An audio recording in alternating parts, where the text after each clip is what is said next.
How are you doing? Good. Was listening to some of our past recordings, Oh, and my big takeaway is we have some good commentary. I feel like I speak very slow, though. I a little bit, but also I don't think that's a bad thing. I mean, I think some people like that. Also, you can always be sped up. Yeah. Well, because I'm doing my Couch Decoders YouTube channel, and it's like all of my videos are so long, and it's because I speak so slowly. Yeah, But the other part of me is that thinks that, well, I'm explaining things, so maybe it's better to be slow. yeah. I don't know. I think it could go either way. I don't know. I Yeah, think you can talk at your normal speed too, because you can also be slowed down. that's true. Well, maybe my brain just works slow. I don't know. Nothing wrong with that. Sometimes the brain works slow, and that's okay. Do you have any Are other you having a good takeaways? week? Yeah, this is my last week of summer. School starts next week. Oh my God, that's so sad. I know. Summer's been so nice. Make my own I know. schedule, have no expectations. I do, but Not it's very, really. yeah, it's been good. It's been good. Yeah.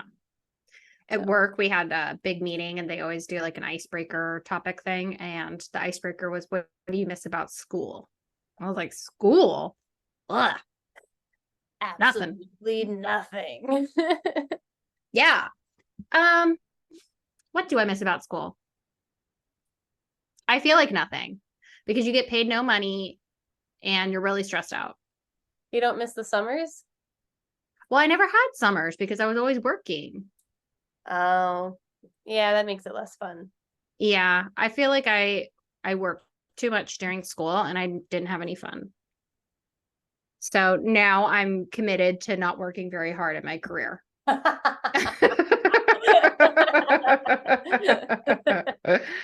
Getting that college experience you always wanted. Yeah, I'm getting it now. And now you have Every money. day. Yeah. Yeah. Exactly. Every day With summer money. if you try hard enough. Every Yeah.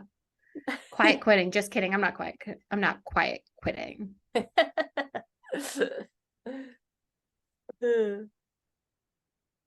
But yeah, not a lot's happened in the 2 or 3 days that I haven't seen you. My biggest takeaway is that like we're never gonna finish this book. No, okay. But the chapters have gotten so much shorter. Okay, we should take bets. So we're starting on chapter 28. How many chapters do Okay. you think we're going to get through? I think we'll get through 4. Really? Yeah. How Um, many do you think? well, okay, let me see. Because the first, I don't know. Maybe we will only get to 4. I'll go 6. I'm going big. All right. All right. Well, now I'm incentivized to speak even slower. Oh my gosh. That's why we never make it through. That's why. Yeah, I speak so slow. Ugh.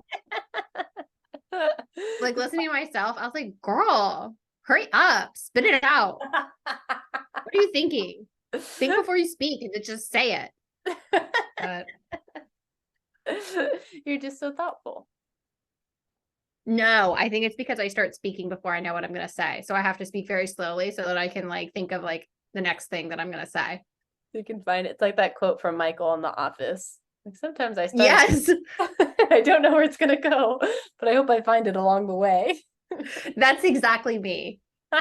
That is my mantra. I just start saying stuff and then I'm like, oh God, turn it around. And then you're like, okay,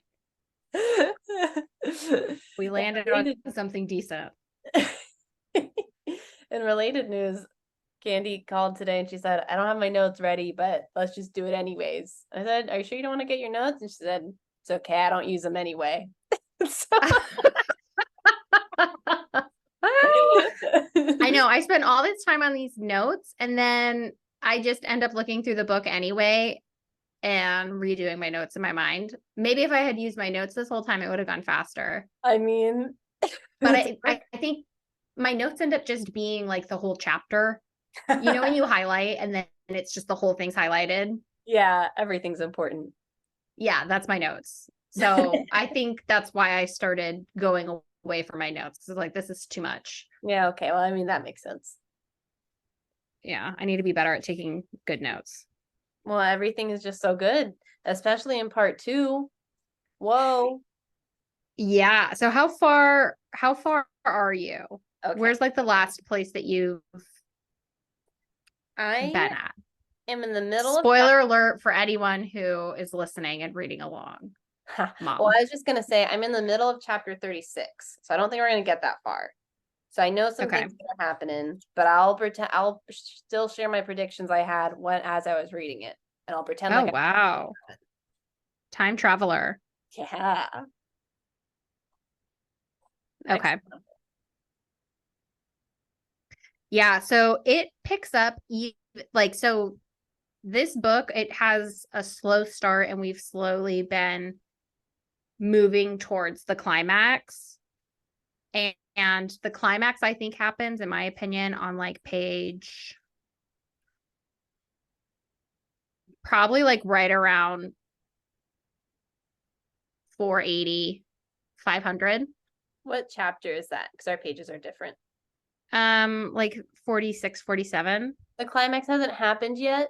So what No. just happened? No, and there's like multiple climaxes, but there's like a big Yeah. one that's coming up and it just starts spinning so fast and then you're gonna just lose track of everything. Is the climax that Jadith comes back? It's tax day. Or I'll that tell you. Ioden makes this amazing succotash with the Elantris corn. Oh my God. Could you imagine that's the end? All they needed was a good meal. And Serene's just been giving them trash this whole time. That's why they couldn't get healed.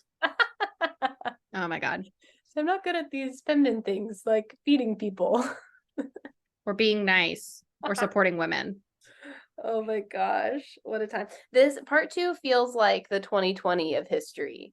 Where like, did you see that meme where it was like an angel and he was like, all right, God, I put all those events in 2020, like you said. And he's like, I said the 2020s. And it was like,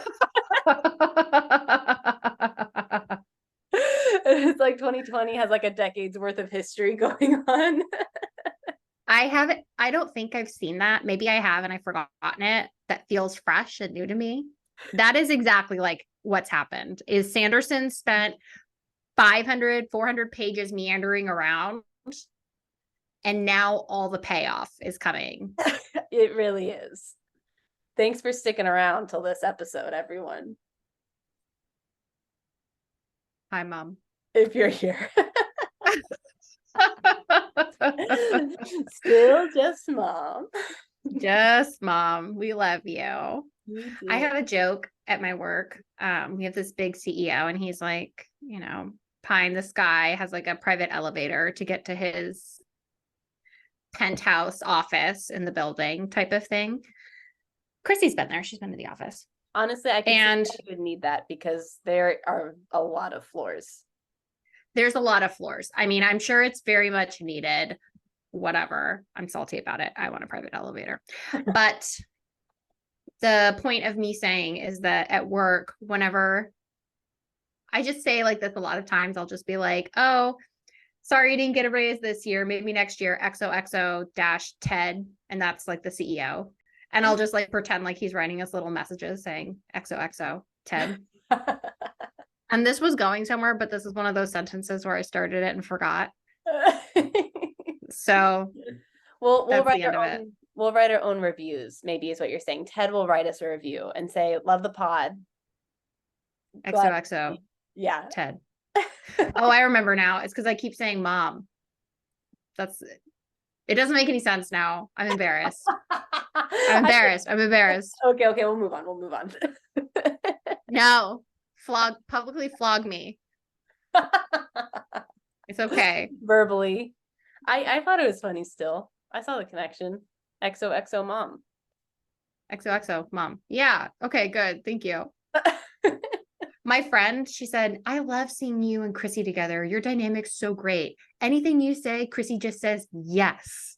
And I was like, I know, it's great. She's like, you'll say something that's totally wrong, and Chrissy will be like, you got it, girl.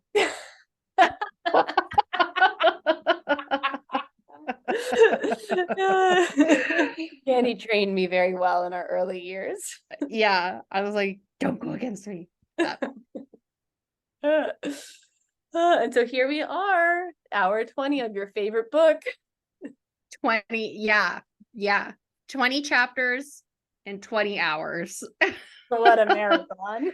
What a marathon. I know. You could probably read the book 5 times by the time we're done with this pod, but that's fine. I'm sure you could. But it wouldn't be, I was going to say it wouldn't be as interesting. I'm sure it'd be plenty interesting, but wouldn't be as fresh as these ideas. We have some hot takes. We sure do. Some mediocre takes in there too, but you got to have it all. Yeah. It takes. You can't have 20 hours of hot takes. You'll be exhausted. That'd be excessive. That'd be gluttonous. All right, you ready? So ready. So are we doing the intros now, or are you going to like be clipping that in? Well, so we haven't been doing them. Do you have a preference on what you prefer, what you like better? I like what's easier for me. Which is not having to say them. Well, I think if we record it, we should probably both be in it anyway. All right, let's just do it. Like we're just gonna say it on our own. We're gonna say it right now. No, we're doing it like we used to do it, and then we'll clip it in for the ones we missed.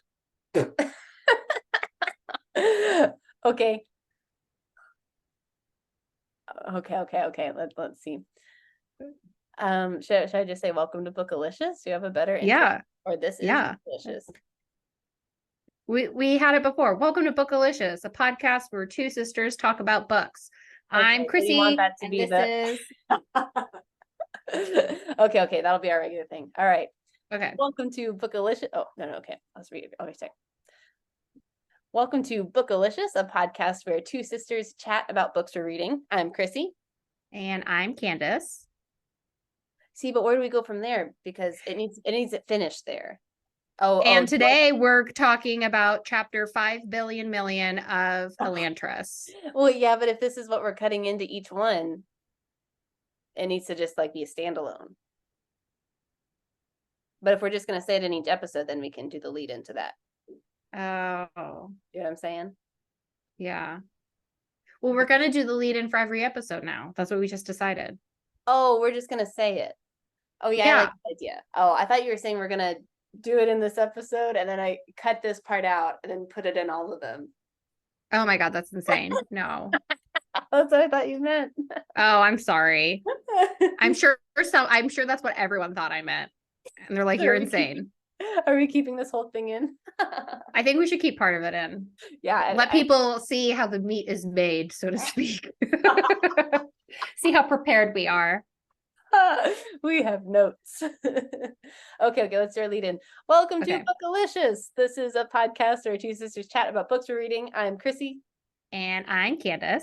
And as previously stated, this is episode or chapter 500 billion million of Elantris by Brandon Sanderson. We are on part 2, which is starting with chapter 28, and things really pick up as stated before. Yes, that's correct. All right, Chrissy, take us off with your hot summary take. Okay, yeah, these summaries have really been good.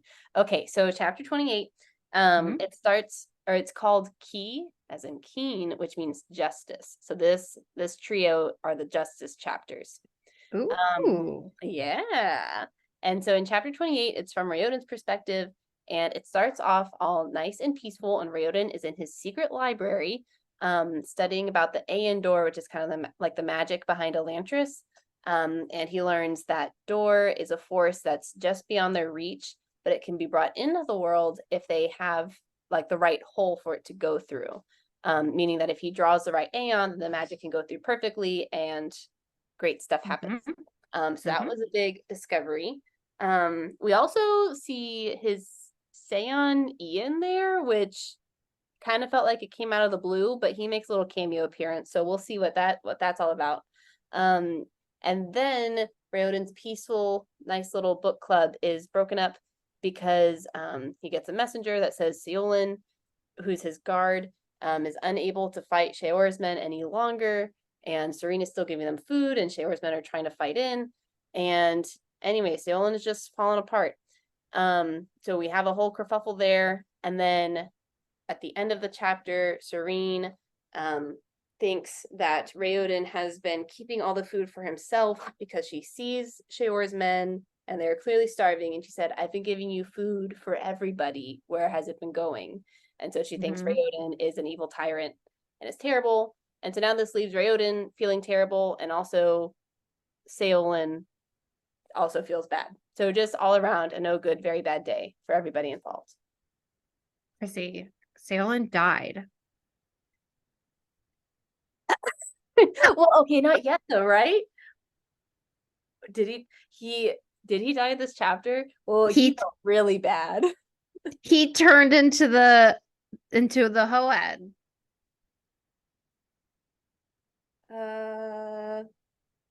Oh, maybe that wasn't him. Oh, no, he did. It does say he is the newly made Hoed. But it doesn't mean died. Okay, well, you said, what did you say? He was starting to not feel well. Yeah, you're starting to say he had a slight cold. This guy is stage 5 cancer. He's at the end. Hospice has come in. Yeah, I understated it a little bit. Yeah, to be fair, maybe this is why notes aren't the best thing, because my notes did not get the point across that he was on death's door. Yeah, he's on death's door. That's for sure. Yeah. Bad day. Okay, well, I think that is a great summary, minus the understating for Seolin. So you only get an A, not an A+ this time. That's fine. I'll take it. You can make it up on chapter 29. Okay, fine.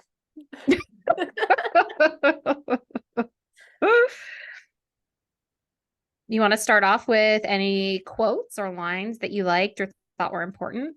Yeah. So I don't know. There's so much going on in these chapters. You had mentioned before how Brandon Sanderson has a more like scientific kind of, I don't know, background going on in all of his stories.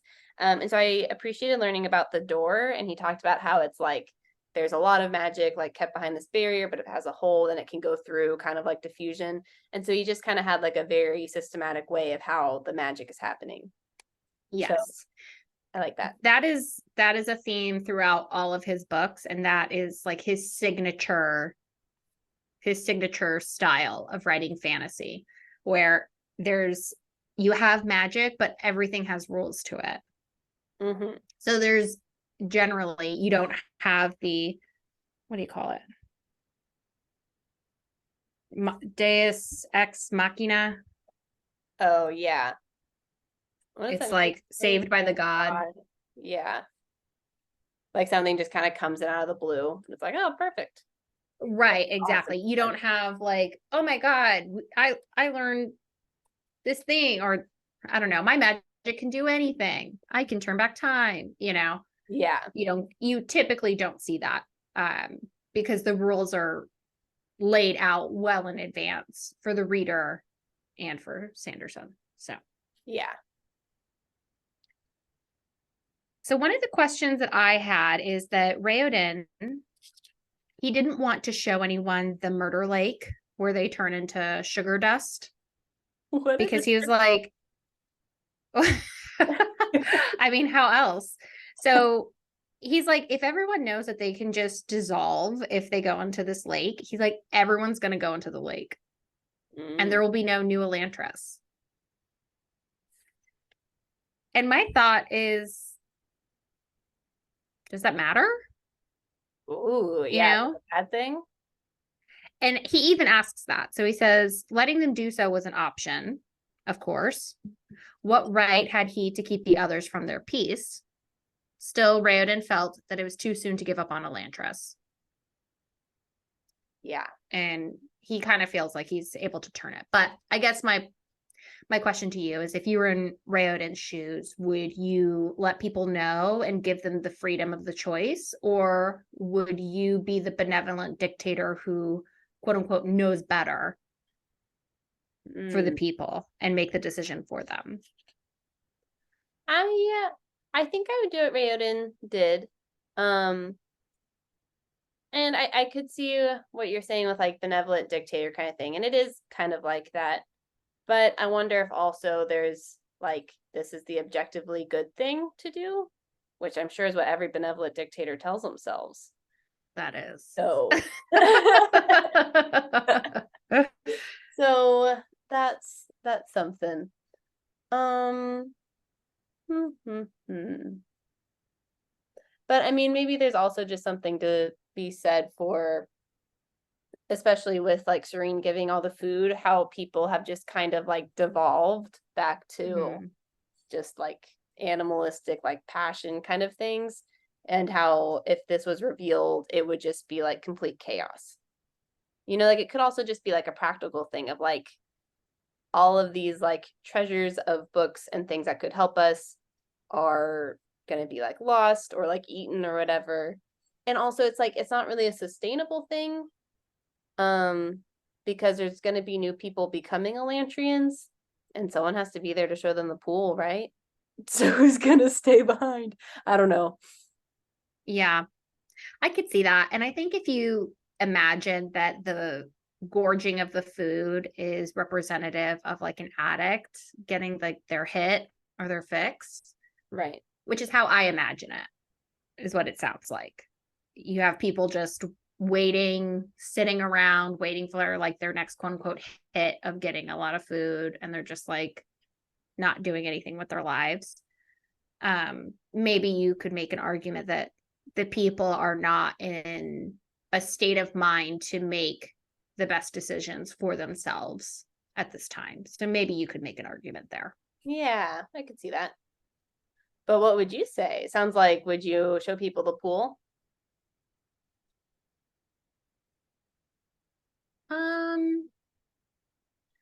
I'm definitely a proponent of letting people decide what's best for them. Yeah.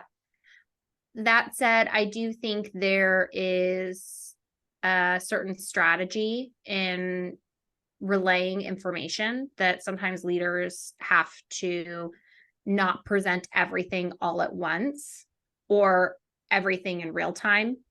Yeah. Especially because it seems like Rayoden is very close to figuring out what's happening with the door. Right.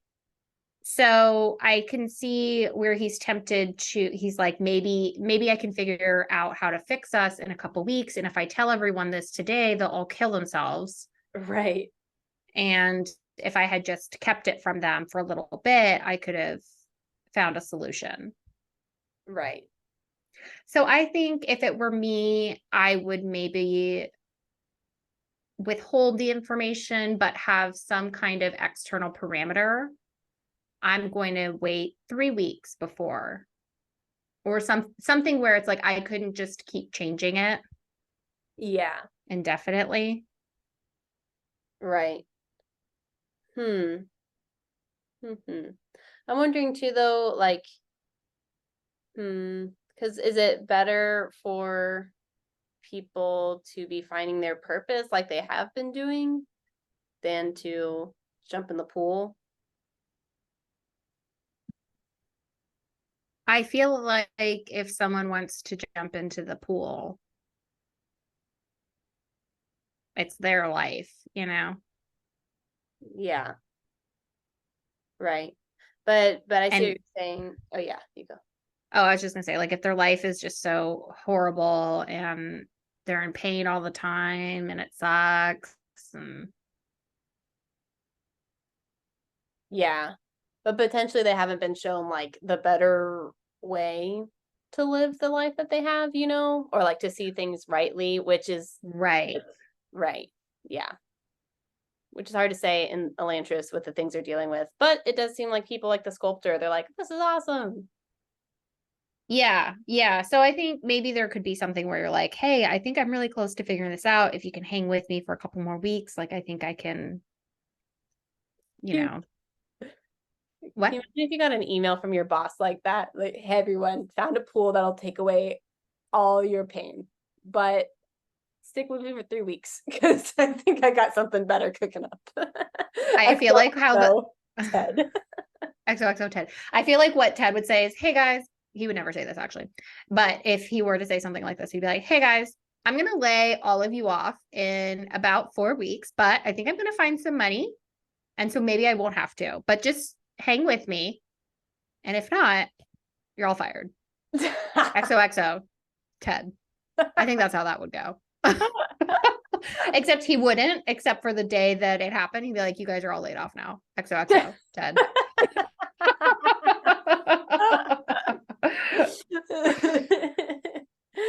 So honest.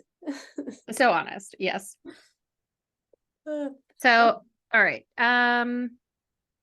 Another line that I had written, and this is following the same thread of how Sanderson's being very like scientific about his magic and stuff.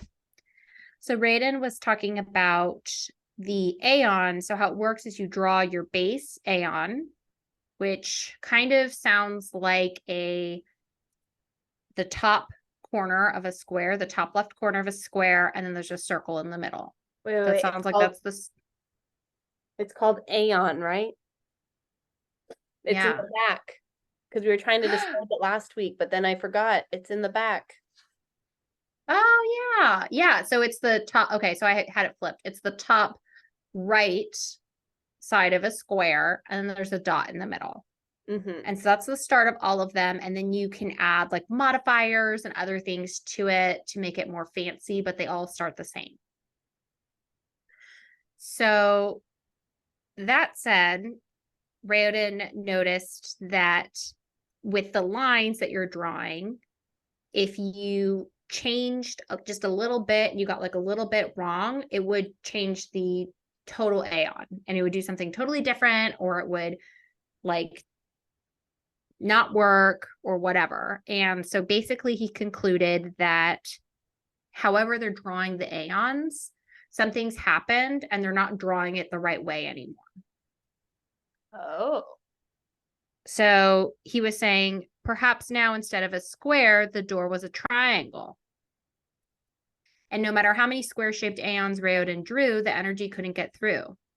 What could have led to the door's sudden shift was beyond him. Interesting. So thinking about what happened when Elantris fell, what do you think could have changed? What all do we know about when Elantris fell again? It was sudden. It was sudden. There was an earthquake. It was 10 years ago. Created the chasm. That's about it. Well, I'm wondering if like the shape was turned upside down, maybe. Oh, interesting. Kind of like the whole world was turned upside down. Yeah. That could be kind of like when the poles over time change. Oh, yeah. Maybe something like that. That would be interesting. Let's think. What else could happen? Or maybe they were split. Like if there was too much magic trying to come through, it was too much for the small hole that happened, that was there. So that had like split into two or something. That could. Oh, interesting. Yeah. Because I'm trying to think about like what would also make sense in kind of like a physical sense. So, yeah. All right, we'll keep thinking about it. Okay. But that was all that I had for that first segment. I don't know if you had any. No, I think that was it for me. Ian did come up in the library, and I feel like he hasn't really come up before in Elantris, maybe like once or something. But they mentioned that Ian is there, and Galladin is like, your Seon is creepy. He's just following us around. And then Rayoden's like, yeah, well, he's mad. And I was like, I don't know. He couldn't try to like talk to Ian and convince him that he's Rayoden. I think he has tried speaking to him in earlier chapters and he just is mindless and he Oh, won't say anything. He's unresponsive, but the fact that Ian keeps circling around Ioden to me indicates that he's there enough to recognize that this is his person that he should be with because they were bonded. But that's it. okay. Yeah. So I wonder what's going to happen with Ian. If he's going to be restored at the end. I don't know. Yeah. But he's making a comeback. So I just thought that was interesting. That is interesting. And anytime like you see something like that, especially like in fantasy books, that's usually some level of foreshadowing or a hint or something. Right. Yeah, maybe Ian wants to go into the magical sugar dissolving pool. Oh my God. Could you imagine? What would happen? I don't know, because he's already like dust. Become sugar dust. More sugar dust. Yes. Okay. So now we're in the next part where the guard is telling Ioden, I need more people. The Shaor's gang, they're gonna bust through. It's not looking good for me. Right. And Ioden's like, we need more people, but they don't have more people. So then Saolin's like, okay, well, what if we do a sneak attack? Because that's kind of all we have. And Ioden's like, that sounds dangerous and not like a great idea, but unfortunately, it's the best idea. So he gives him the go ahead to do that. And you see Ioden at the end. It says, if Saolin lost, then the wild men would break through. If Saolin won, it would mean the death or incapacitation of dozens of Elantrians. On both sides, people that Ioden should have been able to protect. Either way, I'm a failure, Ioden thought. So you're seeing this burden of leadership again. Ioden's purpose isn't to be a leader. I think it's to be a loner. But you also just see readers are leaders. Did you have that poster in your 5th grade classroom? No. It really stuck with me. It was very influential. That was the origin story of Bookalicious. Oh my God. But anyways, so you're seeing just Ioden struggle with like, gosh, I'm in charge of all these people. I just want to jump into that pool. It's too much. And so I had highlighted that entire text also. And one of the notes that I had on it is that this feels like a mirroring of Hrathen. Oh. Where you're given two choices and neither outcome is ideal. Oh, I see. Yeah.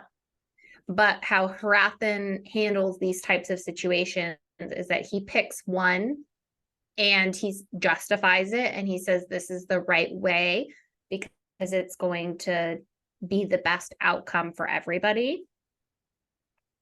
And Ioden, it seems he comes to perhaps the same conclusion, but how he's left instead of feeling confident and like good about it is that he feels very like sad and despondent. Right. Oh, that's a good insight. I didn't catch that. Yeah. Yeah, and Ioden feels responsible for the people he's leading. And Hrathen isn't necessarily leading, but he doesn't feel responsible for the people he's killing. Right, exactly. He's just kind of like, that's how it goes. Sorry. Yeah, I gave you a choice. Not really, but so you could have converted. Yeah, I guess so. Yeah. All right. Anything else in that section? No, but I think what you said reminded me that Ioden just he's able to see nuance in things, and Hrathen kind of becomes just like black and white. So I think that's also just why I like Ioden. Yeah. Ioden's definitely the star. Right. He's a good one. He is the only person who I feel like makes no mistakes. Oh. Has he made a mistake? Yeah, I guess not. All of his risky things he's been on the right side of the bet. Yeah. Yeah, you're right. So he really, to me, it's like you have 3 heroes or 3 perspectives. It seems like Ioden is always hitting it right. Yeah. So now we flip to Serene's perspective. I think this might be the first time in the book where it flips to perspectives within a chapter. Yeah. Okay, yeah. And so we see, yeah, I liked seeing that because then you get to see what they're both feeling about the same situation. So Sarene is there passing out food, and Ioden comes to help as he's done many times before. But Sarene notices he's not feeling his normal cheery self. And so then she kind of asks him, like, hey, what's going on? And he decides to tell her. And he says, do you remember how I told you that not all Elantrians were as docile as the ones here? She goes, yes. And he says, well, just be ready. Keep your guards close. And then Sarene frowned. She sensed a new emotion in his eyes, something she hadn't seen in him before, guilt. And then Ioden goes back to help serving out food, and then yelling begins. Yeah. So I didn't underline, but I'm underlining it now in my mind. That same line that you read. So Sarene looks at Ioden and she sees guilt. And her conclusion by the end of the chapter is that he feels guilty because he's withholding food from these very hungry people. Yeah. But really, we know that he feels guilty because people are going to get hurt and he had to make a decision about it. Yeah. And so I just thought that was interesting because there's so many times where it's like we as people, it's like you are only given the information that you have. And so you make assessments about others based on the information that you have, not knowing everything. And a lot of times it can lead to wrong conclusions.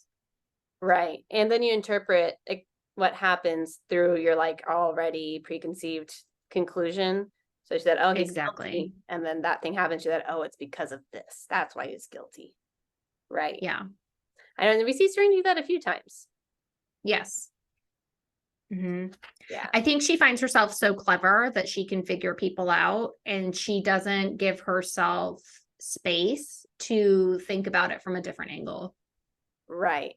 Yeah. Or take the time to think, maybe I don't actually know this. She assumes she does already know it. Like she already knew what the Elantris wanted. Yeah, exactly.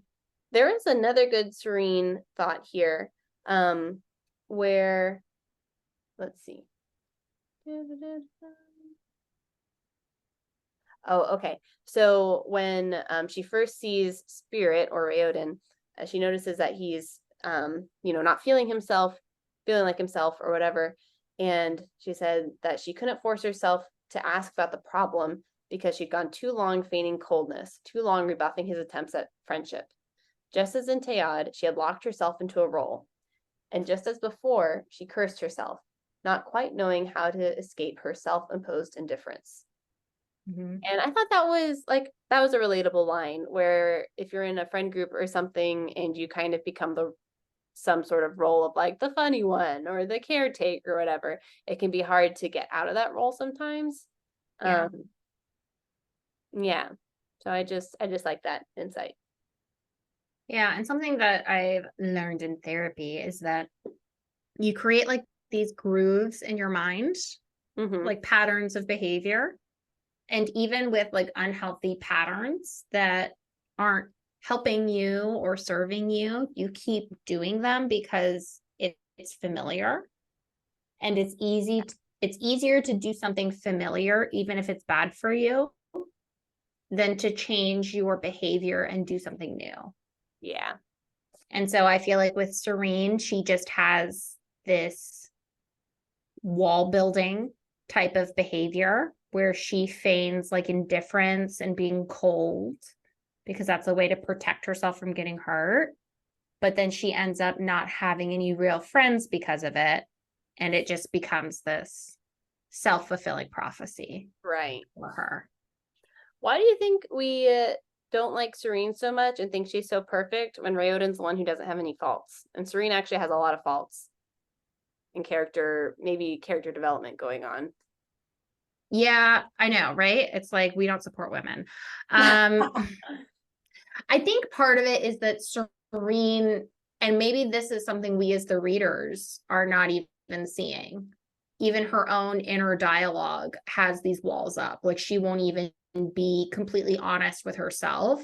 Oh. And so we as the readers are like picking up on that and being like, you are so annoying because you are like, I'm not perfect, but look at all these perfect things that I'm doing, you know? Yeah. Oh, Whereas Rayoden, I feel like really thinks about things and he seems more open with the reader in his narration. right. I don't Right. know. That could What do you be. think? I don't know. Well, I mean, the things that Serene does just really annoy me. Of I like she doesn't know. laugh at herself. She's condescending to the other women. Yeah. But I mean, the thing Harathan does also, I don't like. Like burning Elantrians. Like I don't like that. Yeah. um. So I don't know. I don't know. I feel like Harathan gets a pass from me because I'm like, you're the villain. You're supposed to be doing some villainous things. Like that's okay. Like, like that. I guess that's That's true. what I expect. But with Sarene, it's like she posits herself as like a hero. She's gonna save all these people. She's gonna do all these things. Right. Yeah. I mean, Harathan thinks he's the hero though too. But we know he's the villain. Right. And we know that Serene's gonna be the hero. Yeah. Okay. Yeah. So I think there's that level to it. And I think the last thing is that I probably see a lot of myself in Sarene. Right. And whenever I see qualities of myself and others that I don't like, it makes me hate them even more. Because I Right. already don't like it in me, and now it's in you. It's like, I I know. I don't was have any thinking space for that too. that. I know. I was like, I'm closer to being condescending than I am to burning someone. So, so maybe that's it. Just too close. Yeah, I could see that. Man. All right, moving on. So that scene ends with an ominous line that says the yelling began. And so then we see that Sheor's men have broken through and they are causing a whole ruckus. There's a whole fight that goes on, but guess who comes out to save the day? Eondel. Eondel. Who's honestly, I kind of forgot who's Eondel because Shuden is the guy with the Tai Chi and like the rippling muscles. Eondel, he is one of the men, and all we really know about him is that he is always walking around with a sword. And Oh, everyone's like, you're a loser. Why are you doing that? Why are you wearing your helmet? And then here it comes, and he whips that thing out and he kills some people. that's true. Yeah, it was a good day. Good thing he had a sword because he was able to save everybody. So that's good. Okay. So yeah, so Eondel, this is the first of many murders to come. Yes. Um, and Eondel kills all of Sheor's people, maybe not all of them, but he kills lots of people. And then one of Sheor's men goes, food. We only wanted a little food, food. And then Serene looks down at him and she's like, oh my gosh, what a pitiful creature. And then she looks back at Rayoden and it says her eyes shone with the icy rage of betrayal. And then this is where she interprets all these events as Rayoden has been withholding food from these people and keeping it for himself. And then she says, I almost started trusting you. And then she storms out of Elantris and closes the gate. And Rayoden is just left there. And he feels terrible because so many people have died. And then he goes and sees Seolin. And Seolin has also entered the Hoed. He's in, has to go to the ICU now. And yeah, bad day. So here's something where maybe Rayoden made a misstep. Do you think if he had trusted Sarene? Ooh. Let's see. What would he have done if he trusted Serene? Like, you mean tell her everything that he's Rayoden? Yeah. And be like, Um, I'm trying to do something big here. kind of help these people. Honestly, yeah, I feel like that could have helped things of like, here's my plan. Here's how we can join together in this plan. And you can still come to Elantris and like do your thing, but we can both get our goal, work towards our goals. Yeah. You know?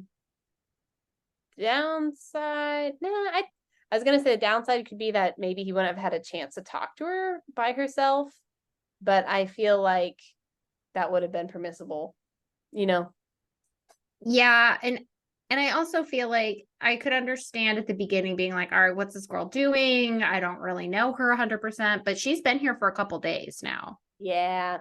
And it seems like he had kind of gotten a feel for her. He really liked her. He was really attracted to her, all these things where it's like he was getting good vibes, is what I'm trying to say. Yeah.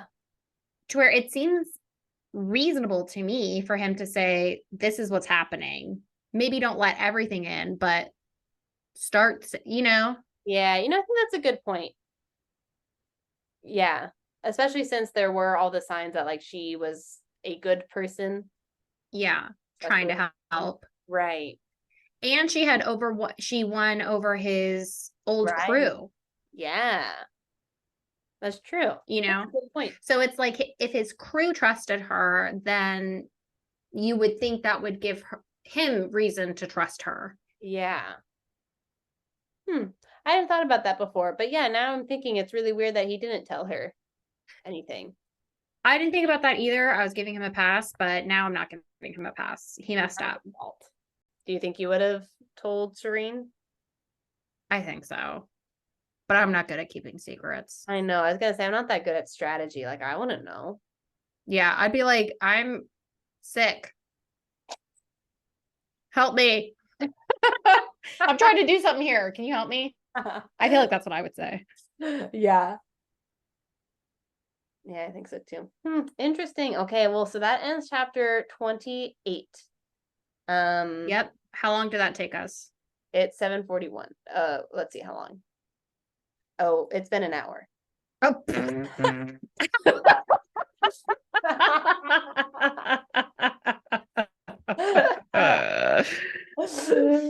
But that includes all of our prologue. Yeah. Okay. Let's get into chapter 29. You want to give a quick summary? Gotta. Okay, yeah. This summary will be a little more brief. So Sarene is in Eondel's carriage and she's reflecting on her visit to Elantris. A lot happened. And as she's going, she sees troops marching to Elantris and she's like, what the heck? And then she goes to King Ioden and she rips him to shreds. And then she feels good about herself. And then she returns to Elantris and sees everyone in crippling agony. And then she has an outrageous line that says, I'm angry my plans were disrupted. And then she thinks about then she thinks about how Ioden is a tyrant, but also she still kind of likes him, so she's just feeling confused. And then she goes to her happy place, which is Uncle Keen's house, and we are left on a cliffhanger at the end of the chapter. Yep. So as she's thinking about things, she's talking about how Ioden has been holding back food, and she said, I can't believe how they did it, or how he could do such a thing. And then she's talking about Sheor's men and how they were made their way through. And it says, I can't imagine how they did it. They didn't have armor or swords, just their hunger. And I just thought that was interesting because, like we were saying before, she's interpreting the events through her own like assumptions and understanding or misunderstanding. And I mean, it's true that they were motivated by their hunger, but she's also not seeing that actually they are like monsters too. And actually, yeah, right. And Ioden is the one who's the good guy here. Right. She's not seeing that these people have completely lost themselves because she doesn't know anything about the Elantrians. She never asked. No, she sent her little Sion who only asked the guards and left. There's also a part where you can see that she did have romantic feelings for Spirit / Ioden. Mm-hmm. And she's upset because she's like, I had these walls up protecting myself because I knew he was a tyrant. And then I was proven right, but I'm upset because she didn't really believe that he was a tyrant. Oh, yeah. She really believed that he was a good guy and that she felt like a connection there.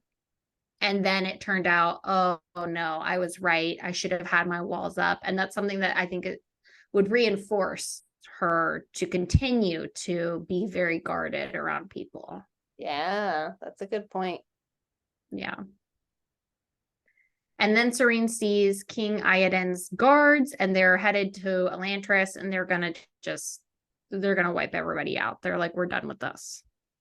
Oh, I thought it was interesting because okay, yeah, so she sees the troops and then she gets upset because now this is all undoing everything that she's been doing in the past week or whatever, how long she's been visiting Elantris. Like, she did so much work to get people to not hate Elantris anymore, and now this has undone it all in one day.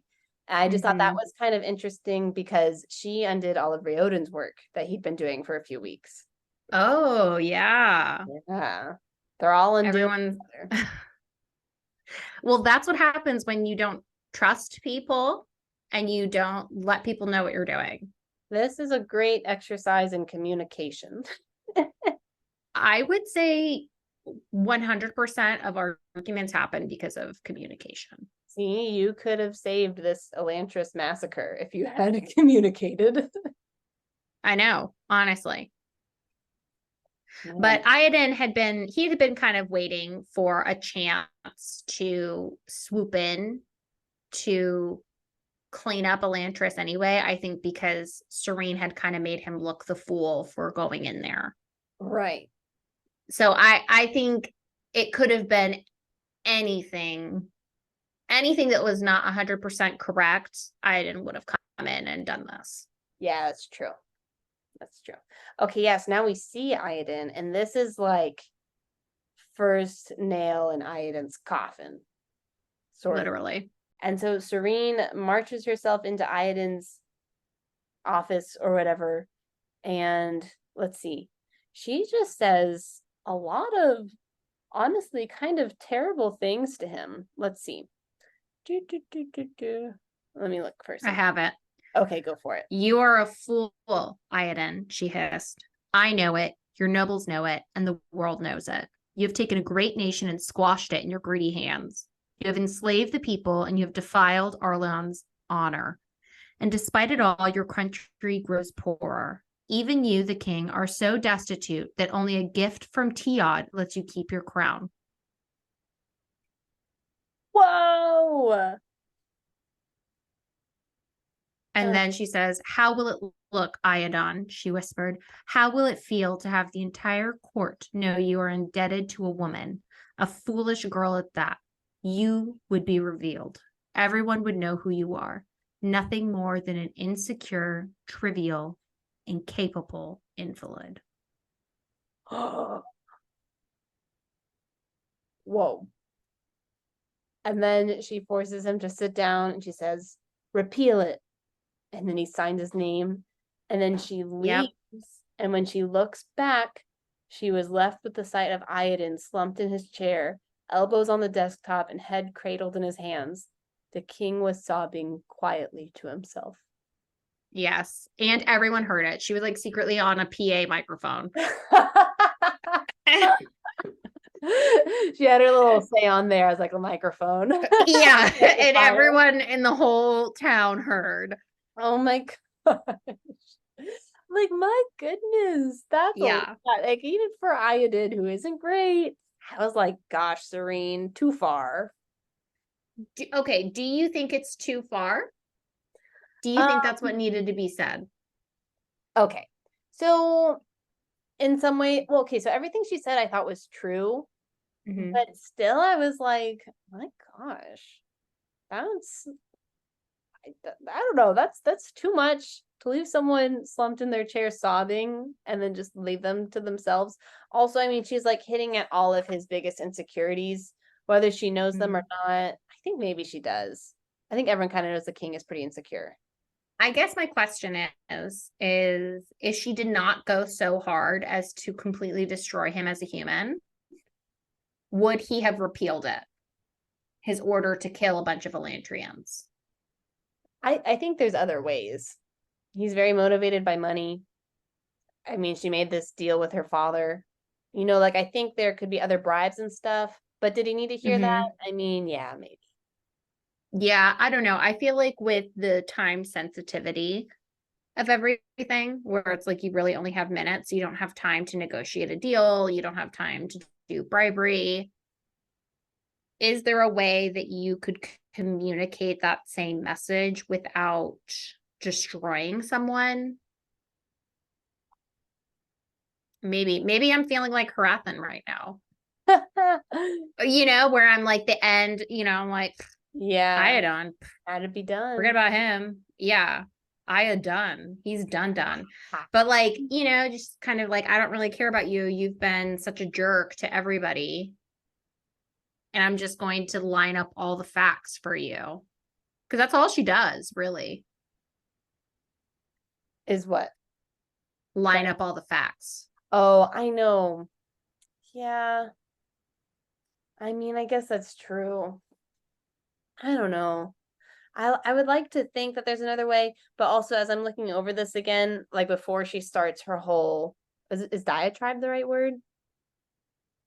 What a fancy word. I know that's why I wanted to use it, but I don't know if it's the right one. So when I hear tribe, I think like communicating orally, and diatribe, I'm thinking like multiple.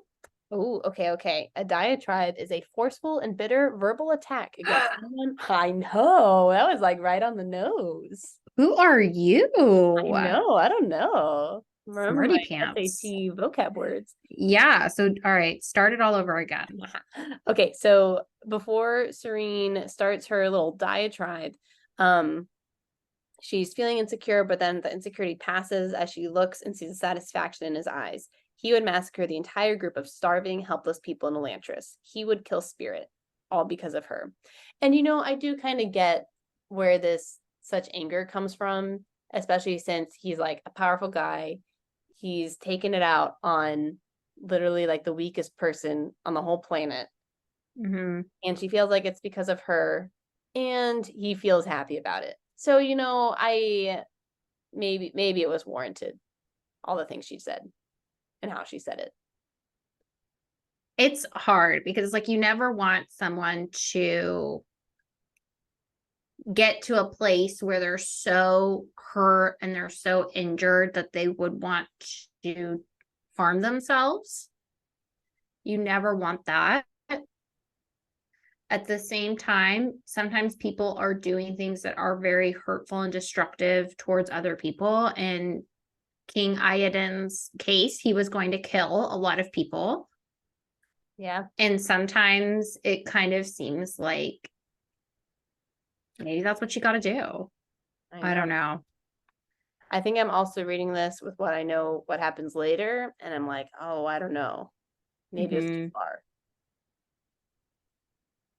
But well, you never, what I would say to that is that you never know what someone's state of mind is. That's true. And you never know why they're doing the things that they're doing.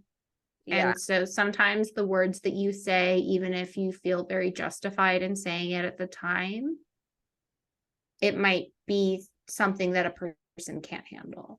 Yeah, I know. But then also it's like, you're right. But a whole city's life could be, you know, is at the stake here. It's like, what do you do? What do you do? Right. And you don't have time to think about it, is I think my ultimate thing is that Sarene didn't have time to plot or think and strategize. She was just in the heat of the moment, and I don't fault her for that. Right. Yeah.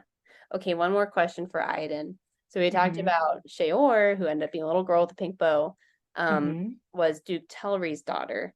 And we were hypothesizing that maybe Telri had kind of taken care of her by like giving her a wig and setting her up nice in Elantris so she was the leader. Do you think Ioden has thought about Raoden? And is this at all a thought when he's sending his troops into the city? No, I think he is glad Raoden's gone and he does not care. Not even a little bit. Because, I mean, Telri isn't a great guy either. And maybe Telri didn't take care of his daughter. We kind of made that up. We made that up. And we know for a fact that Ioden has done nothing for Raoden. Right. We also know that Ioden is very paranoid and that he was likely very jealous of Raoden. Yeah. And that he was probably quite glad that Raoden went away. Yeah. I think Ioden at this point, he had become so polluted by power and money that he had just totally lost the plot. He lost it. Oh, that's interesting because that's kind of what happens in Elantris. When you become overcome by hunger, you lose the plot. An animal. And so he's kind of also driven by animalistic passion. Hunger of money. Yeah. But like for material things. Mm-hmm. Interesting. Yeah, I think he has just totally lost himself. Yeah.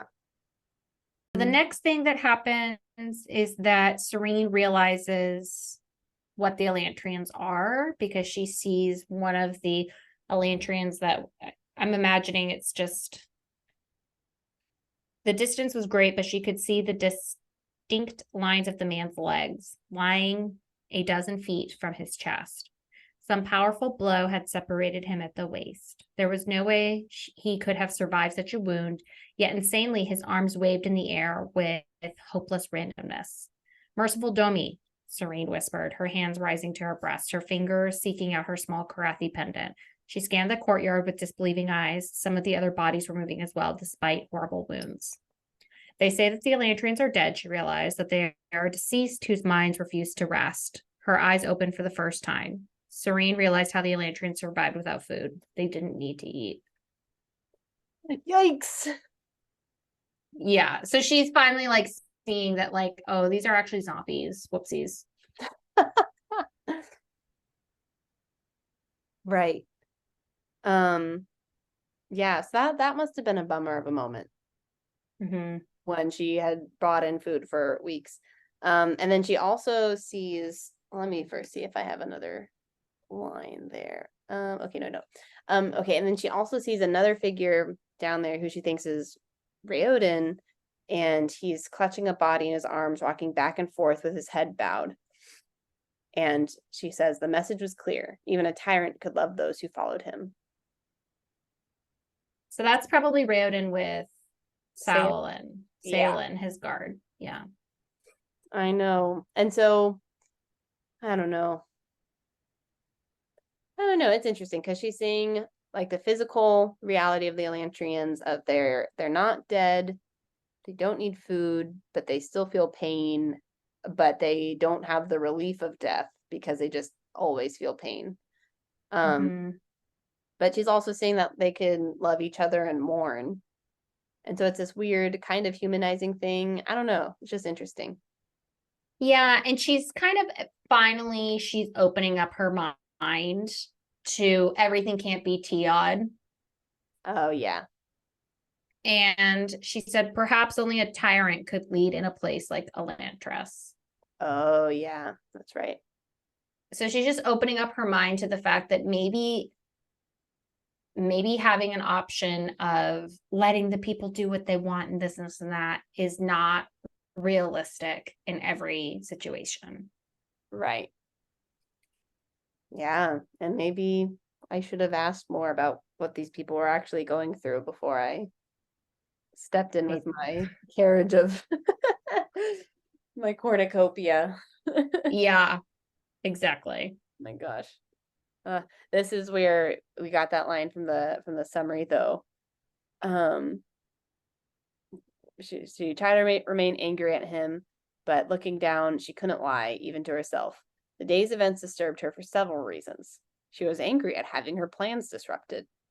She also regretted that she would no longer be able to feed the Elantrians. She was unhappy with the way the aristocracy would see Elantris. And she was saddened that she'd never be able to see Raoden again. That's a big takeaway. But also, she was upset that her plans were ruined.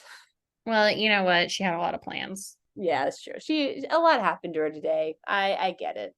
And it is really sad that she's so sad that she won't see Ioden again. I was like, I know, I like their relationship. Mm-hmm. Sad. Okay, so now Sarene is at her Uncle Kay's house. Uncle Kin's house. Thank you. Who lives in K. And has a daughter named Kays. Yes. And so we see a cameo from Ioden. Woohoo! Did you underline his line? I sure did. All right, take it away.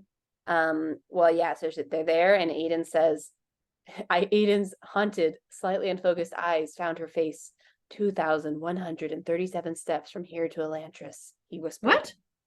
Ioden. I have 672. You know, I have the updated edition, and some of our words are slightly different. So I guess the number must not be that important then if it changed. Or is it? Are we going to have totally different endings? Oh my God. Okay. Does the number matter? It must, because it must have to do with the length of the aeon, and it has to be something specific. Mm-hmm. They're going to have to make a giant aeon the size of all of Erelon. Yeah. That's the size they need to get the door through. That's it. That's it. That's the door that will open it up.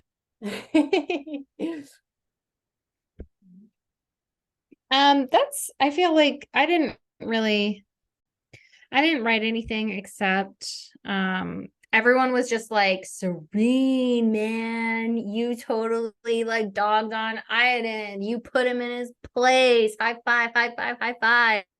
And she's just like kind of embarrassed. And she's like, I didn't mean to. I was just like saying stuff, and it just slipped out that I just totally emasculated him and cut him down to just a nub. I didn't mean it. That's kind of how I took that whole scene. Force of habit. Yes. And Deora, her aunt says, Ioden is far too accustomed to having the court jump when he so much as sneezes. He probably didn't even know what to do when someone actually stood up to him. It wasn't that hard, Sarene said with a shake of her head. Beneath all that bluster, he's very insecure. And this is what I underlined. Most men are, dear, Deora said. What a line. I know. I was like, Sanderson, you're letting the secrets out. I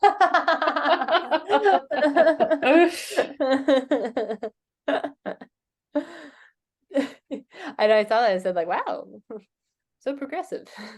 I know. I was like, okay. Yeah. I also underlined more with Sarene being guarded in that first paragraph when she first comes to Kin's house. He hugs her, says he held her as she fell into his arms. Then she thinks it was a perfectly humiliating end to a very emotional day. And I was like, it's a hug. Like, that's reasonable. And then later she says something about how she cried twice that day, and how she was like, I can't believe I cried twice in one day. Oh, disappointed in herself for crying again. And I was like, oh, come on, Sarene. So like, she has all the walls up for herself. Yes. I think you're right. Yes. Yeah. And that's what makes her just insufferable, because you're like, oh my God. Yeah. You like enough already. Yeah. You very clearly see a way where things could be better. Like, yeah. Go to a therapist. Start journaling. And the last line, when Ioden says, you'll never guess who the Sheod took last night. Who did you think it was? Okay. I had no idea. I was thinking maybe Duke Tellery.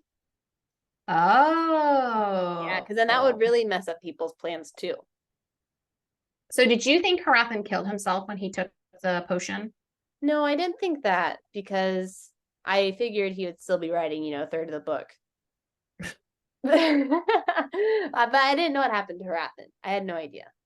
So I was really surprised when I read chapter 29. Are we only on 30? 30. Yeah. Yeah. Well, this one's only a page long. I bet we can do it in less than an hour. I don't know. So when you read this chapter, did you put it together that the potion is what did him in? Oh, yeah. I did. Oh, and I had a prediction here. Okay, so chapter 30, what happens is we realize that Harathan is the one who was taken by the Shead. And it said, doesn't he say that it was from the poison? Not it did. I think he does say at some point. I don't know that it was here. Oh, okay. Oh, well then maybe I put that together, which is very insightful of me. I'm not usually that insightful.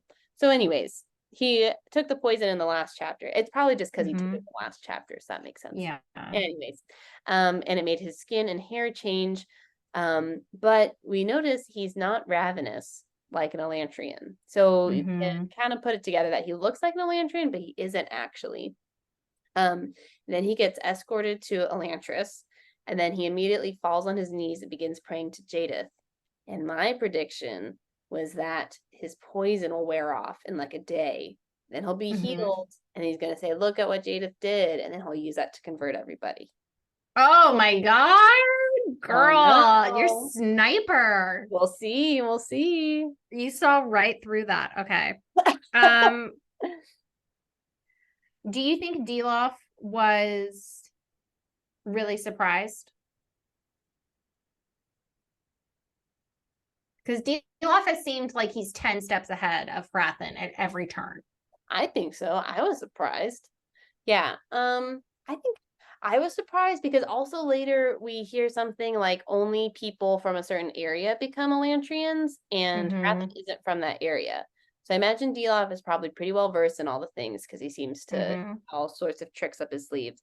And so I imagine he would know that and would be surprised that Harathan turned into an Elantrian. So I'm gonna guess Delof doesn't realize that it's a potion or a temporary thing, but he actually thinks he's an Elantrian now. Okay, another question, because I would agree with that. So Omen, the Karathi priest, the short balding leader of Arlish Karathi, blessed Harathan quietly, tracing the symbol of Aen Omi on his chest. The Arlish man's eyes betrayed just a hint of satisfaction. Do you think that Harathan's reading that right? I know. I wouldn't think so because it seems like Omi or Omen was, such like a kind and compassionate person that he wouldn't even wish this on Harathan. But I mean, I think Sarene doesn't read people right. Maybe Harathan doesn't either. I don't know. Yeah, I feel like that's not right, but if it is right, it could go with this theme because we're still in the justice chapters where this is like justice because Harathan was going to destroy these people and then he became one of them. And so I could see Omen being like, yep, it's how the cookie crumbles. So, okay, so justice for Harathan going to Elantris, justice for Ioden for getting facts brought to his face.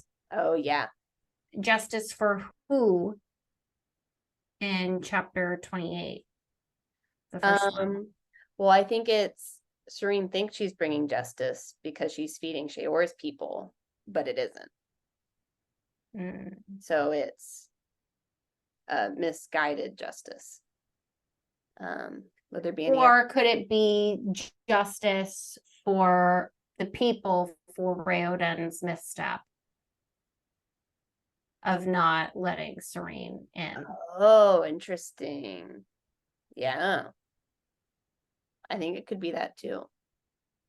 I feel like, I don't know, because I agree with that, and I think that things would have been better if Ioden had told Sarene. I don't know if that's if that's what Sanderson was going for, just because I feel like he would have added a line of like somewhere in there of Ioden kind of realizing like, oh man, if I had told Sarene, then it would have been better, Yeah, I agree. So what would the justice be, do you think? Well, I was kind of thinking it was like that inversion because we've also seen the inversion of chapter titles in Elantris before. So Elantris, the Aeon turned upside down because everything is inverted there. Because I'm like, yeah. Because in the beauty handsomeness chapter, Sarene notices how like he's so ugly, but she's still like attracted to him in some because of his personality or whatever. And I forget what other chapter titles there have been, but we're seeing injustice in Elantris. I could see that. I think that's probably the right assessment. That's my thought. Do you have any other thoughts though where justice could be?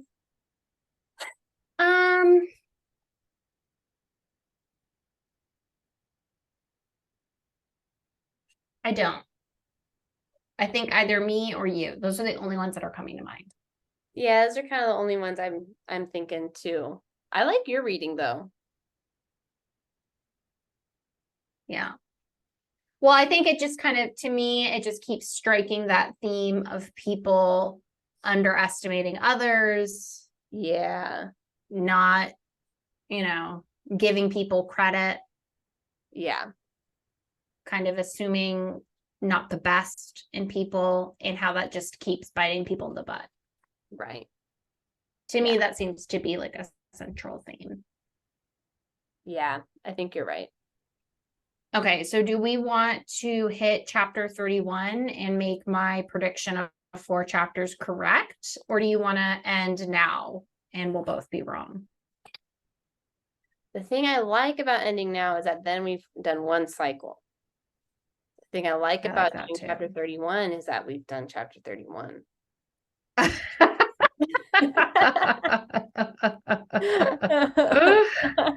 Well, I'll let you decide. Okay, so we definitely can't do chapter 32 because there's just so much that goes on. Yeah.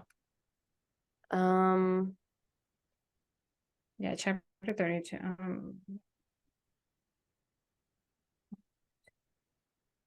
I don't know. Do you want to do chapter 31? I love being right, so I do. Okay. Let's make me right. Let's make you right. Okay. All right. That's what my friend said. She said, "Candice, you say anything?" And Chrissy's like, "Yes, you're right." I said, "I know. I'm your yes girl." That's right. All right. Summarize it away. Chapter 31. Okay, so this cycle of chapters is called Aha, like Ahan, which means breath or air. And I just thought that was this is why our chapters take so long.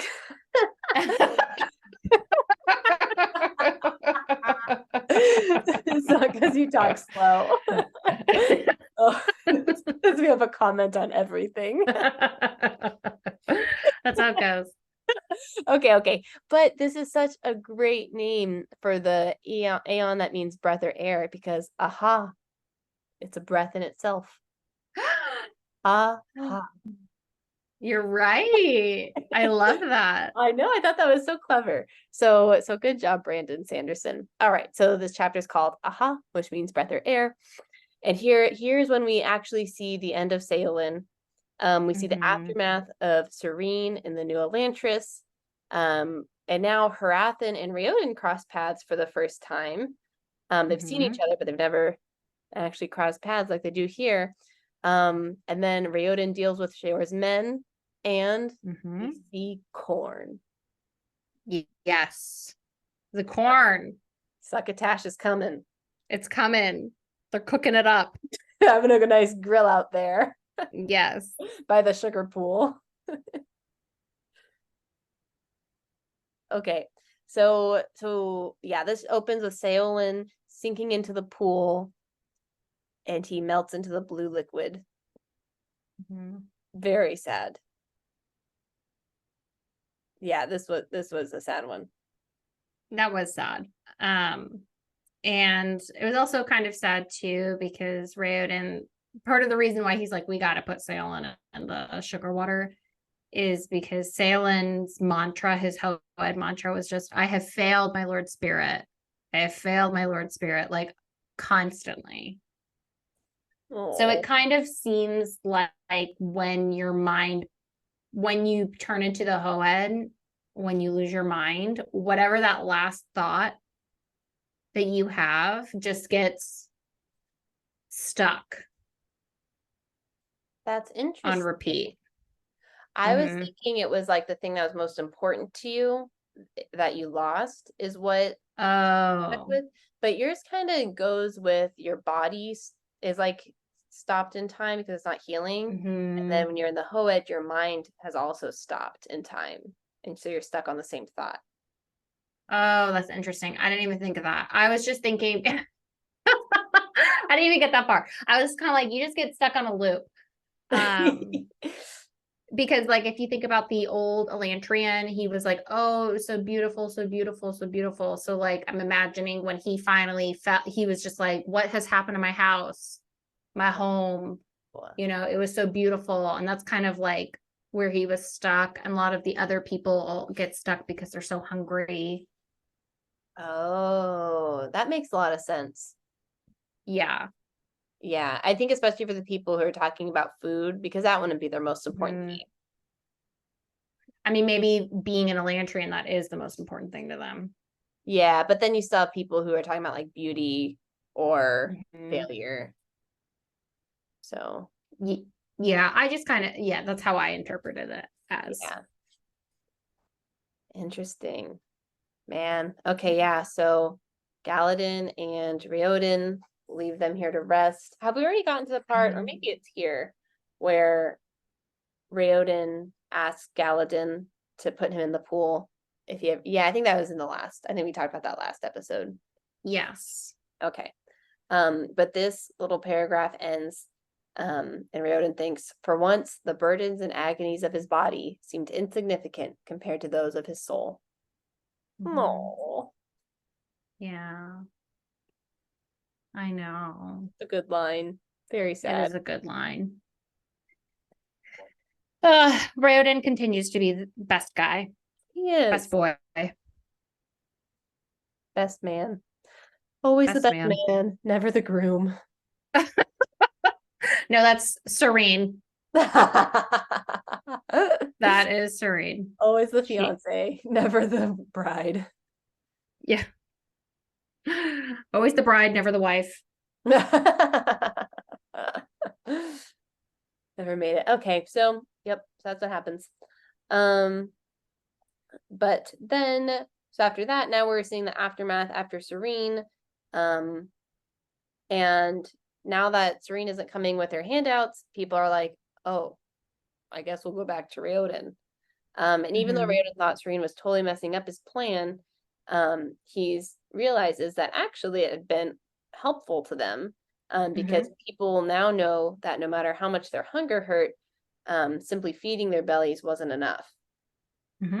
And so they need something more like what he was offering them, of like finding your purpose, being productive, things like that. And then he has line. Oh yeah.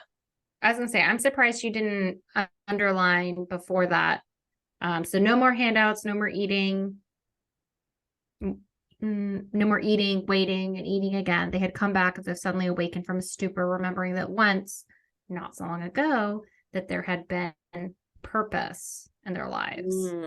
So I don't know if it was you or Sanderson or Rioden who said purpose first. I feel like it was you who said that. And I feel like, what do you mean? I feel like it's you who inferred that by having purpose in their lives, that's what helped them. Oh yeah. No, I've been on that train. Yeah. So this is to me the first time that Spirit or Rioden is saying it that explicitly. Oh, I see. Oh yeah. I know. I've been on the purpose train. I just breezed over that line. But yeah, you're right. I know. That's why I was like shocked. I was like, that is like full of support of you. So I was like, I need to let you know.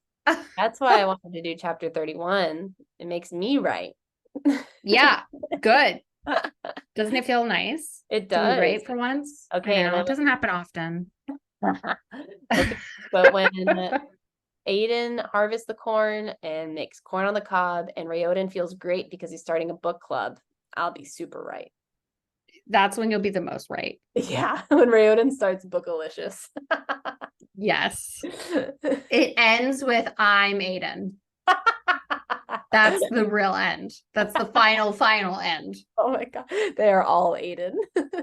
Yeah, you're Aiden too, all of us. Okay, yeah, so that was a good line. The line that I had underlined in the section was that joy was more than just an absence of discomfort. Oh, I thought that was good. Joy something. Yes, I underlined that also. I thought that was a good line. Yeah. Oh, and actually I underlined the next line too. That said, see, there's just so many good ones. It says know. they came back to him, they no longer worked for food. They worked because they feared what they would become if they did not. So they all see what you turn into, aka Shior's men. They say, we don't want that. Yeah, and this to me really speaks of like addiction. I don't have like a lot of firsthand experience with it, but what my interpretation of it would be, where it's like when you have been in that state and you've been that way, you're so committed to not ever going back. Yeah, right. And I think when you see someone who's like at the very end of where that path leads, it's like a awakening moment where you're like, oh, wow, like I need to stop. Yeah, exactly. Yeah. So we underlined the same quotes. Twins. So that was good. The next line that I had wasn't until when someone tries to come and take Hrathen's little food basket. Do you have anything before that? No, I didn't either. So before then, Galadin and Raoden are just talking about like, that's weird that Hrathen's here because he's from Fjordell and only people from Erelon, Teod, and sometimes Duladel get taken. And so that's weird. But then do you want to say what happens next? So Raoden rounded the side of the building as the first wild man jumped at the Jorn's back. The Fjordell, Hrathen, leapt to his feet, spinning with near inhuman speed and catching Sheor's man by the head. There was a snap as the Jorn cracked his opponent's neck, then threw him against the wooden gate. The other two attacked in unison. One met with a powerful spinning kick that tossed him across the courtyard like a pile of rags.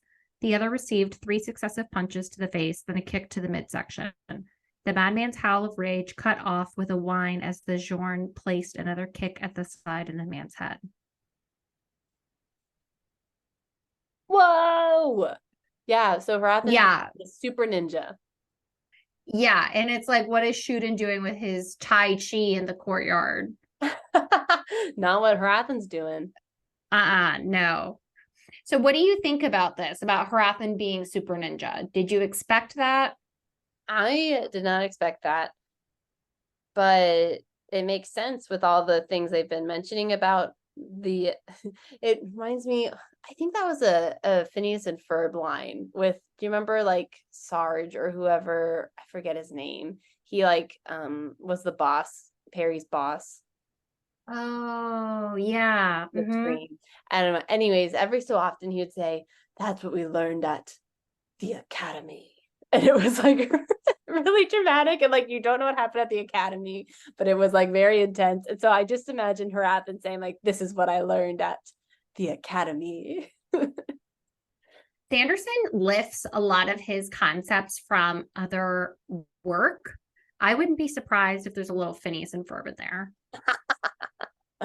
So that might be exactly what it is. I don't know. That's why it's so good. I know. Although I think Elantris was written before Phineas and Ferb. So I don't know. Reason 4 why our episodes are so long. Okay, Elantris was written in 2005. Yeah, so I guess it was before Phineas and Ferb. Wait a minute. No, I don't know. Phineas and Ferb wasn't that early. No, because I was in 2007. Oh, it was pretty close. That's pretty close. That's pretty Whoa. close. Maybe Phineas and Ferb lifted it from Sanderson. We don't know That's now. possible. Mhm. Okay, there's a whole Academy of compilation of Phineas and Ferb that I will send to you after. Oh, good. If we ever publish this and have show notes, we'll put it there. One day. One day. Far from now. Okay, so yeah, so he's super ninja. I was not expecting that, but yeah, now in hindsight, I'm like, oh, I guess that's what they learn at the academy. Yep. So yeah. Raoden's bummed because he wanted the priest to come join him in New Elantris, but he's like, I don't know that he's what we need. Oh, that's what that says? Because he said it's a waste. We could have used those men back in New Elantris. I thought since he said plural, but Oh, I think you're right. He was talking about the men that the Dorothy priest karate chopped. yeah. Yeah, I think you're right. I misread that. Yeah, he doesn't want Harathan. Yeah, how come they haven't gone up to talk to Harathan? Probably because I saw what happened to the last people who tried to talk to Harathan. Well, no, but like Like, I didn't try to do that. I can't even get my toes stubbed, let alone get my my head cracked against the wall. I mean that's true. But before then, because he's been there for like 2 or 3 days at this point, I thought. I think they're just like that guy's doing his own thing and we just can't be bothered. We can't go over there. We're already rebuilding a new city. We got a busy schedule. Yeah, they're like Harathan, nope. Okay, but I do just wonder, like, because Raoden didn't talk to Sarene, and we thought that was a misstep. What would happen if he had talked to Harathan? I don't think Harathan would have. Well, I don't know. Maybe he would have attacked him. I wouldn't think so. I think if he had come up to him normal, I don't think so. I don't think so. I think Harathan would have done the same thing because he is on his plan and no one is gonna bother with his plan, and he will not accept help from anyone. Yeah. Because then he's not gonna get all of the glory. Okay. That's my take on that. Yeah, I think you're probably right. So I guess Raoden took the right step here. Yeah. So he goes into Sheor, the last gang, and he's like, I'm gonna get this one. Yeah. And he just marches in there, and I just imagine it's like one of those action movies where like the bombs are going off around them and they're just like walking through, and then they go, and then they see little Sheor and all the men, and they're all like, should we kill them? But Sheor hasn't given them the go ahead, and then Raoden just drops a bag of corn because corn is a superhero, and then they walk out. And then Sheor says, oh yeah, go kill them, but it's too late. And anyways, they just have corn. Mm-hmm. And but the corn was a trick. Yeah, because it was crusty corn. Crusty corn. Yes. It was seed corn, I think is what it was. Seed corn. You can't eat seed corn. It has to be popped. Corn. It's the only way to eat corn.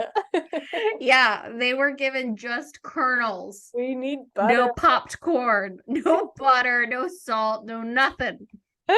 So they were pissed. So then they come marching in and they say, get me popped corn. And then Raoden says, I won't pop your corn, but I'll show you how to do it. Whoa. Finding your purpose. Popping the corn. Yeah. I mean, that is. The corn saved the whole gang. Oh, right. See, the corn is the real superhero here. Mm-hmm. So, yeah. So they come to make their corn, and then the people aren't really talking to him, but Raoden's like, I know you understand me. And then some of the people start popping their own corn, and they're happy. Yeah.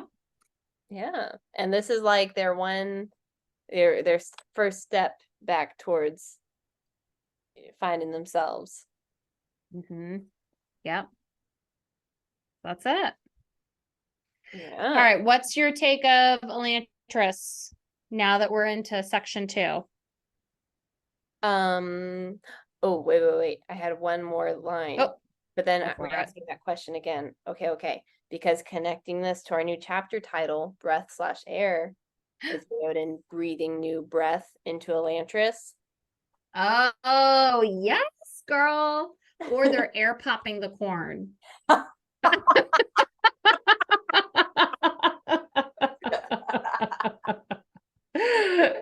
It's like, this is much healthier alternative.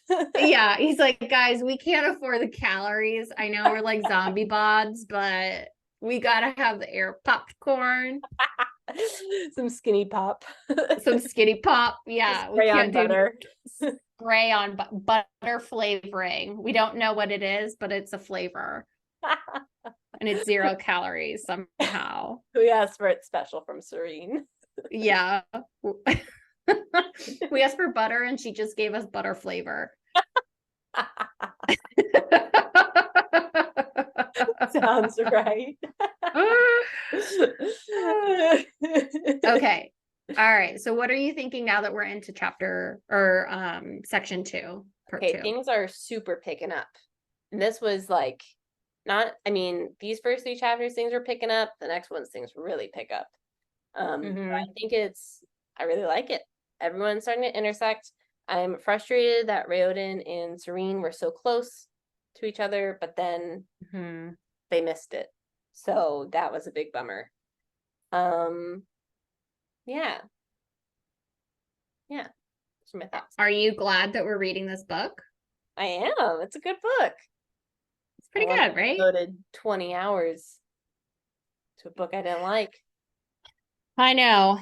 If I had told you it was the 600 pages like it really was, instead of I said it was like 400, maybe you wouldn't have signed up. But our original plan was to do 100 pages each episode. Yeah. Can you imagine? I know. We did 20. So we thought it would be a measly 6 episodes.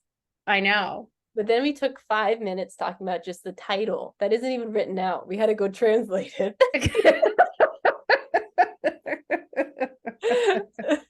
And then we spend a lot of time talking about how long it is. So that takes that takes some time too. Yeah. We got to do that. Yeah. We have to complain about how we're going so slow. It's tough being us. It's hard. It's hard, man. Sign up for this. I know. All right, girl. That's it. It's 9:30 my time, so I have to go to bed. Been out here for 2 hours. Oh my God. 2 hours for 3 chapters? 4. We did your extra 4th. Oh, 4 chapters. Oh my God. All right. Well, I'll see you next time. Yay. Love you. Bye. Love you too. Bookalicious out. Thanks for listening to this episode of Bookalicious. If you like this discussion, please rate or subscribe to our channel to help other book lovers find this content as well. If you have any questions or suggestions for future books, we'd love to hear from you at bookalicious.pod@gmail.com. As always, thanks for joining our club.